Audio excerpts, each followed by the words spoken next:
Автомобиль Peugeot. Очень интересная ситуация. Клиент приехал к нам после другого сервиса. Ему заменили рычаг, рулевой наконечник, стойку, привод, стойки стабилизатора.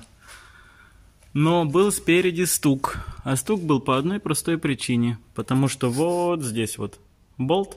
Вроде бы визуально все хорошо. Но его просто забыли зажать. А так смотришь, вроде бы все новое, все отлично, все хорошо, а стук есть. Ребята, просто будьте немножко внимательней.